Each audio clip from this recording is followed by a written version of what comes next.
Doing my research online, I heard a lot of different discussion about people pulling up the original flooring of the shipping containers because they contain a lot of toxic chemicals like pesticides and things like that. That is standard. They put really nasty stuff that is harmful to the living things. So we wanted to make sure that that wasn't going to be an issue for us. I really deliberated for a long time about how I wanted to approach it. What I decided to do was to epoxy that bottom and just make sure that I seal off any of the fumes from the toxic chemicals from the floor that might come up into the space. Wanted to make sure that that was completely sealed.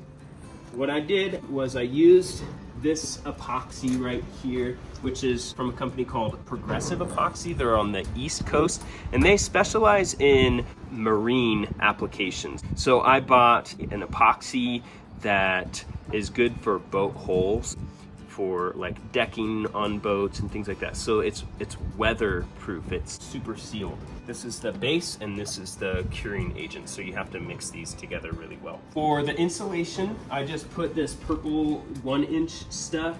I can't even remember what it's called. You can just buy it at Home Depot, and it's relatively inexpensive. It's a foam of some sort, right? Yeah, yep, it's a foam insulation. So I just set that down, and then this 19/32 OSB.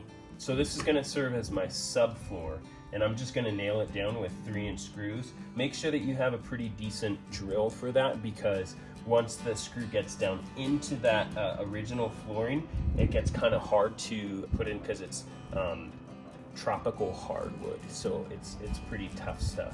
After we're done with everything else, one of the last steps that I'm gonna do is I'm gonna put in probably some vinyl plank flooring. It's gonna go directly on top of that, and that stuff has the underlayment directly on it.